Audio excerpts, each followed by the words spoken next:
Hugo Décrypte est-il sexiste? C'est pas une blague, on va vraiment répondre à cette question dans cette vidéo-là. Il a fait une actu récemment, qui est en fond d'ailleurs, sur la montée du sexisme aujourd'hui chez les jeunes hommes français. Donc on va parler de ça, on va répondre à cette question. Selon moi, je vais vous donner deux hypothèses pour lesquelles, selon moi, le sexisme chez les jeunes hommes français aurait tendance à augmenter. Et je vous donnerai aussi mes solutions et je vous donnerai aussi la réponse à cette question, savoir qu'est-ce qui me laisse penser qu'effectivement Hugo Décrypte aurait pu avoir des propos sexistes. Alors pour ceux qui n'ont pas suivi et pour recontextualiser, Hugo Décrypte a publié en début de semaine une vidéo sur sa chaîne pour dénoncer l'augmentation du sexisme des jeunes hommes français en se basant sur les résultats d'un rapport annuel du Haut Conseil à l'égalité. Donc on va parler de ça aujourd'hui. Le Haut Conseil décrit un constat alarmant. Je cite, « Le sexisme ne recule pas en France malgré une sensibilité toujours plus grande ». Le rapport observe une forme de montée en puissance de discours sexistes chez une partie des jeunes hommes. Les jeunes hommes ou une partie des jeunes hommes seraient-ils plus sexistes que les plus âgés ? Alors, ma première hypothèse déjà, pour expliquer la montée du sexisme en France chez les jeunes hommes. Sur quoi les adolescents et les jeunes hommes aujourd'hui, et les jeunes de manière générale, passent 4 heures de leur temps? Sur quoi? Sur leur smartphone. Par jour, ils passent 4 heures par jour sur leur smartphone. La deuxième question, c'est qu'est-ce qu'ils regardent généralement sur leur smartphone? Ils regardent TikTok, Instagram, Snapchat. Et la troisième question, que décident de montrer d'elles les filles, les femmes sur ces plateformes-là généralement? La réponse c'est... Il faut pas s'étonner que les jeunes hommes aujourd'hui aient une image biaisée des femmes et qu'ils considèrent les femmes comme des femelles lorsque, encore adolescents, avant même d'avoir embrassé des femmes, la seule vision qu'ils ont des femmes, c'est celle qu'ils ont sur les réseaux sociaux. Et que décident de montrer d'elles les femmes sur les réseaux sociaux? Leur corps, leurs fesses. Parce qu'on parle du porno. Effectivement, je pense que le porno, c'est une saloperie. Mais on parle pas du porno doux. Instagram, TikTok, Snapchat, c'est de la pornographie douce. Les gens nous perçoivent pour ce que nous avons décidé de leur présenter, pour ce que nous avons décidé de leur montrer. Sur TikTok, je trouve ça affligeant, je voulais en faire une vidéo. Sur TikTok, il y a de plus en plus de shorts ou de mimes, ou je sais pas comment on appelle ça, où les femmes ne disent rien, où elles sont muettes.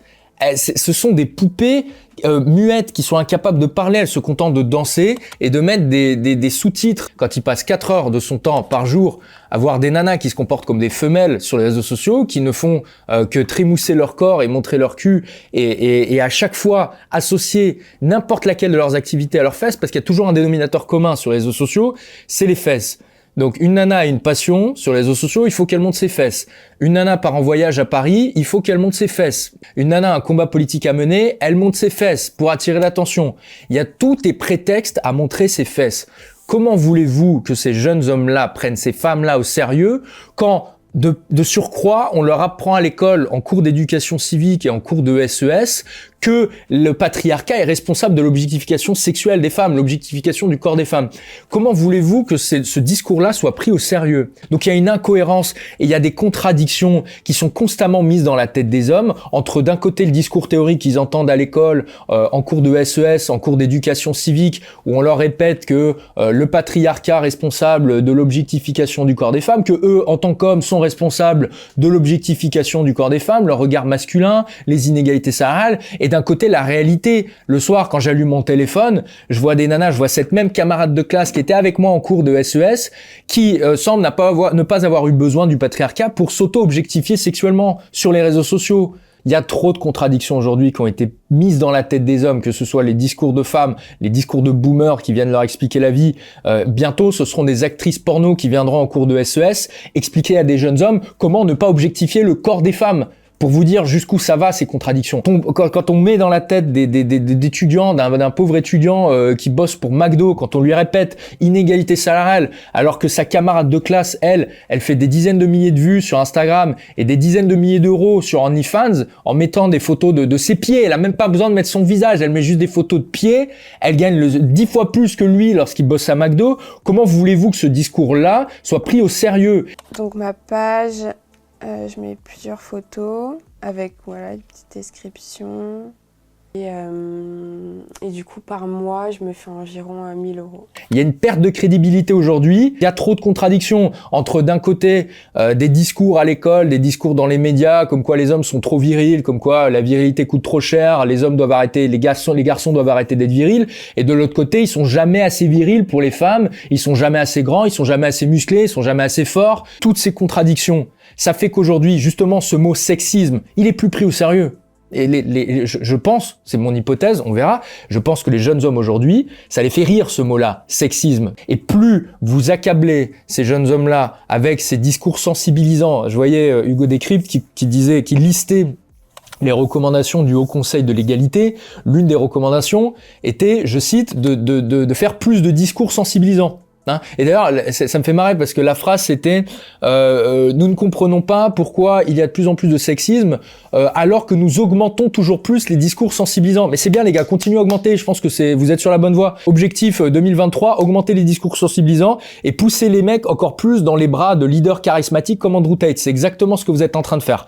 Plus vous les accablez avec vos discours culpabilisants qui n'ont aucune crédibilité aujourd'hui, plus vous les poussez dans les bras de mecs comme Andrew Tate, parce que les mecs comme Andrew Tate, eux, ils répondent à la colère de ces hommes-là. Il y a une colère légitime chez ces jeunes hommes-là qui n'ont l'impression non seulement d'être pris pour des cons, mais en plus, on n'écoute pas leur vrai problème à eux. On en reparlera après. Et le problème, et c'est ça que je reproche aux hommes, c'est que ces hommes-là, ces jeunes hommes potentiellement qui n'ont pas forcément encore découvert les femmes dans la vraie vie, qui ont peut-être jamais embrassé de filles, jamais couché avec de filles, vont découvrir les femmes par le biais de ces réseaux sociaux-là. Je dirais pas que les réseaux sociaux, c'est pas la réalité. Ça, c'est faux de dire ça. Les réseaux sociaux, c'est une facette de la réalité. Mais il y a d'autres facettes à cette réalité-là.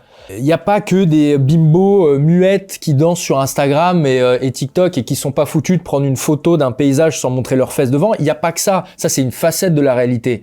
Il y a aussi une autre facette de la réalité. Il y a la petite nana timide assise à côté de toi en cours qui, elle, n'a pas Instagram et n'a jamais montré son visage sur Instagram. La seule chose qu'elle a montré sur Instagram, c'était une capture d'écran d'un poème de Rimbaud.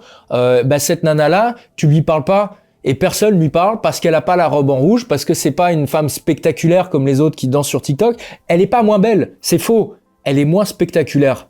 Et tu la regardes pas parce que, comme dans Matrix, c'est pas la femme à la robe rouge. Vous êtes obnubilé par la femme à la robe rouge et vous êtes obnubilé par les discours des clones mal alpha qui vous indignent en vous disant regarde toutes des putes, que du coup vous voyez même pas la petite nana toute timide à côté de vous et vous n'êtes pas capable de lui adresser la parole. Mais ça, le problème, c'est que les jeunes hommes ne le font pas. Ils deviennent de plus en plus effectivement en colère et de plus en plus timides.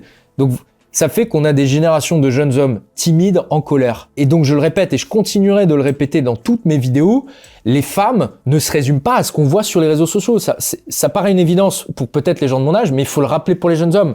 Toutes les femmes ne sont pas les hyper femelles que vous voyez danser et montrer leurs fesses sur les réseaux sociaux. La deuxième hypothèse, je l'ai mentionné brièvement dans le point précédent, selon moi, c'est le gynocentrisme. Alors, Hugo Décrypte nous parle du Haut Conseil à l'égalité.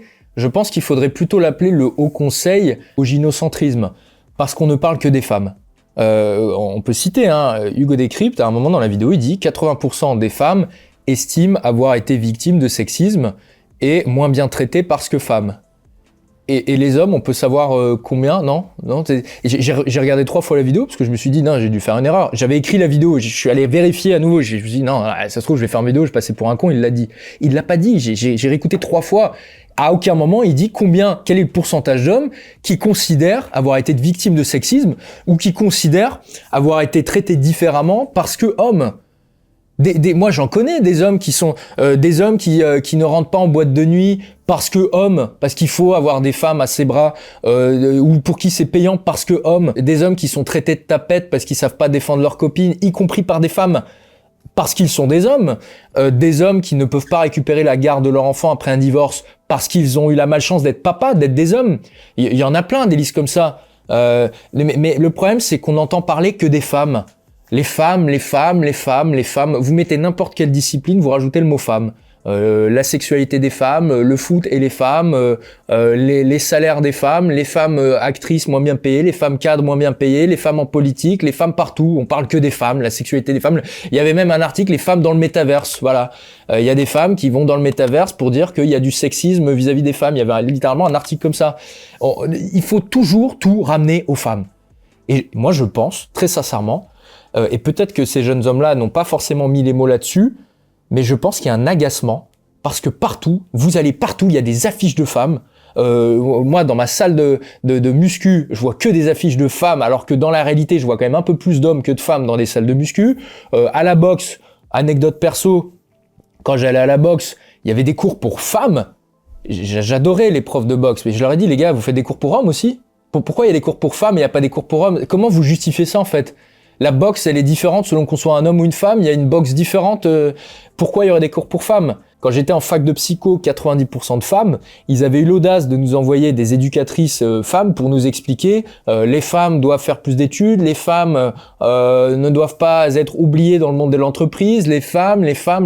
Putain, on était dans une filière où il y avait 90% de femmes. Donc oui, il y a des problèmes liés au fait d'être une femme.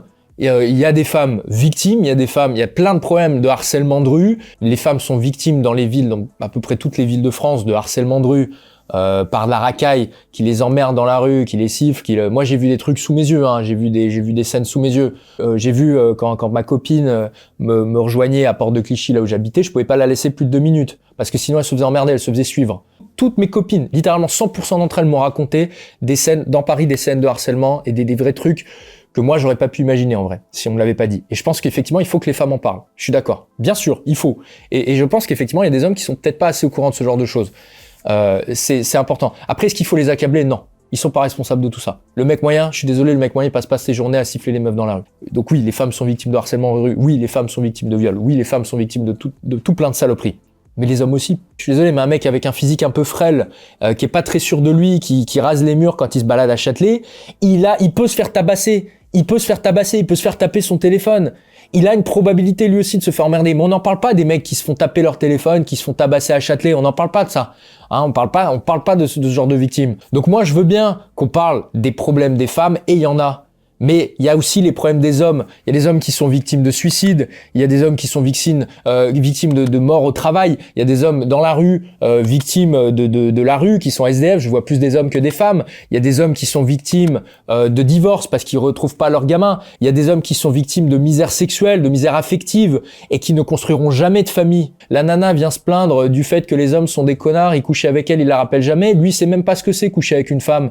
Et on a beau sourire, faut pas minimiser. C'est pas anodin. La sexualité, c'est hyper important dans l'équilibre d'un être humain. Être privé de sexualité, ça a des conséquences probablement aussi importantes qu'être privé de sport. Donc, je suis désolé, oui, il y a des problèmes chez les femmes et il y a des problèmes différents chez les hommes. Et on n'a pas à hiérarchiser. On a des problèmes de harcèlement de rue et de viol qui sont plus importants chez les femmes que chez les hommes. Et on a des problèmes de misère sexuelle, de misère affective et tout ce qu'on a vu juste avant qui sont plus importants chez les hommes. Et on n'a pas à comparer les deux, on n'a pas à hiérarchiser les deux. Il y a de la souffrance dans les deux cas. Il y a des victimes partout et les femmes n'ont pas l'apanage du rôle de victime. Et ça, c'est important. Il faut le mettre dans le crâne des femmes et dans le crâne des hommes. Il y a des hommes victimes et il y a des femmes victimes. La seule différence, c'est que tout le monde s'en fout des hommes victimes. Tout le monde s'en fout qu'il y ait des papas qui puissent pas récupérer leurs enfants. Tout le monde s'en fout qu'il y ait des violences physiques faites aux hommes. Je suis tombé hier, par exemple, sur la chaîne YouTube d'un rugbyman qui expliquait qu'il s'était fait prendre 2 coups de couteau par sa femme, mais que personne l'écoutait et qu'elle gardait l'enfant et que lui, il avait peur pour son gamin, mais personne veut l'écouter. Alors, ce sont ses propos, bien sûr, mais quand c'est les propos d'une femme, tout le monde écoute. Quand c'est les propos d'un homme, on en a rien à foutre. Le mec fait pas de vue, tout le monde s'en branle. Il y a des violences faites aux femmes, mais il y a aussi des violences faites aux hommes. Et sauf que la différence, c'est que les violences faites aux hommes, généralement, les hommes, ils ferment leur gueule, ils disent rien, ils souffrent en silence, parce que personne les écoute. Regardez, Hugo Décrypte, il dit, à un moment dans la vidéo, il dit, si vous avez un problème de violence, vous pouvez appeler le 3918 pour le numéro pour les violences faites aux femmes. Et quand on est un homme, on appelle quel numéro ? Enfin, je voulais vous partager aussi, ça peut toujours être important, un numéro d'écoute téléphonique qui existe en France pour les femmes victimes de violences. C'est le 3919. On fait quoi si on est un homme ? On se déguise en femme, on devient transsexuel ? Pourquoi il n'y a pas de numéro ?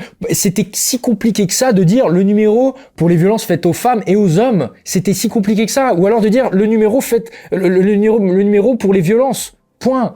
Pourquoi devoir préciser faite aux femmes? Elle est où? On nous parle d'égalité, on nous parle de haut conseil à l'égalité, c'est le haut conseil au gynocentrisme. On s'en fout des problèmes des hommes, c'est ça qu'il faut comprendre. Une femme peut être libre et indépendante ou peut être victime, dans les deux cas elle sera glorifiée. Un homme n'a pas le droit d'être victime. On s'en fout de ces problèmes.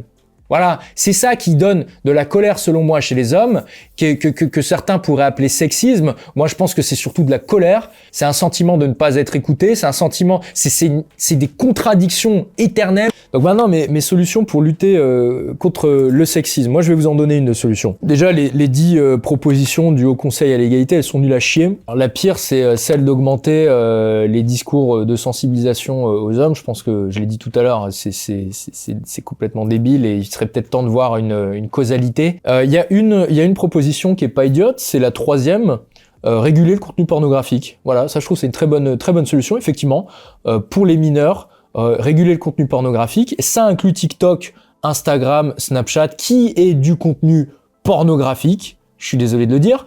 Aujourd'hui, c'est le cas. Et il en va pour moi de la responsabilité des parents. Et là, je m'adresse aux parents. Les parents ont une responsabilité vis-à-vis de leurs enfants. Lorsque leur gamine décide de montrer ses fesses, alors qu'elle n'a pas 18 ans, de montrer ses fesses sur TikTok, c'est la responsabilité des parents. C'est le rôle des parents d'interdire ce genre de choses. C'est pas à l'État, hein, c'est aux parents pour moi de faire ça. Lorsque la gamine de 12 ans, elle se précipite sur le maquillage et sur les mini-jupes et puis elle va s'acheter plein de trucs à Sephora et puis Zara, je suis désolé. Ça, c'est pas anodin. On trouve ça trop marrant. La petite fille, elle fait comme maman, elle met des talons. Mais c'est pas anodin, ce sont des symboles de sexualisation. Ce sont des symboles qui sexualisent les femmes. Le maquillage, les talons, les mini-jupes, tout ça, c'est fait pour mettre en avant son corps, pour mettre en avant les formes. Tous ces artifices-là sont faits pour augmenter la perception de la fertilité. Donc, je suis désolé, quand une gamine de 12 ans se jette sur le maquillage et les talons de maman, c'est pas anodin. Et pour moi, il faut réguler ça. Parce que derrière, ça entraîne d'autres comportements d'autosexualisation.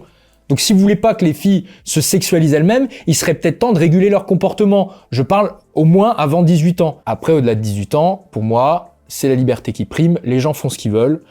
Ils sont responsables de leur comportement. Je parle vraiment des enfants. Et pour moi, c'est principalement le rôle du papa. Le rôle du papa, à la base, c'est celui de garde-fou. C'est le regard du papa qui protège du monde extérieur. C'est au papa qu'on devra rendre des comptes si on ramène un petit copain à la maison. Parce que même si c'est sur le ton de l'humour, moi, quand j'étais petit, mon père faisait sur le ton de l'humour des blagues à ma petite sœur en disant quand tu ramèneras le copain, etc., on le cuisinera. Mais c'est sur le ton de l'humour, mais derrière, la fille, elle y pense. Elle se dit, effectivement, il y a papa qui guette, il y a papa qui veille. Et ça, c'est très important. Le papa, on doit l'écouter. Le papa a un rôle très important à jouer et les filles ont besoin d'un papa qui recadre.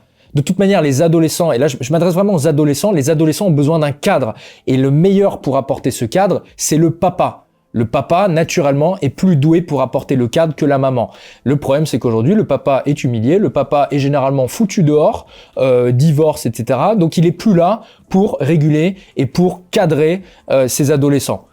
Et je termine en m'adressant aux hommes. S'il vous plaît, les jeunes hommes, ne vous forgez pas une opinion des femmes basée sur celle qu'on veut vous faire croire à l'école, dans les médias, les politiciens, les professeurs boomers complètement déconnectés de la réalité. Mais ne vous forgez pas non plus une opinion basée sur ce que vous voyez sur une facette de la réalité que sont les réseaux sociaux, ou les mâles alpha red pillers clonés qui commentent ces vidéos-là et qui attisent en vous de la colère parce que ça fait des vues, ça indigne. Et ne vous basez même pas sur moi en fait, basez-vous sur votre propre expérience. Vous devez vous forger votre opinion des femmes basée sur votre expérience et donc tout mettre en place dans votre comportement pour augmenter votre expérience avec les femmes le plus rapidement possible. Voilà. Et cette chaîne YouTube vous y aidera. À bientôt.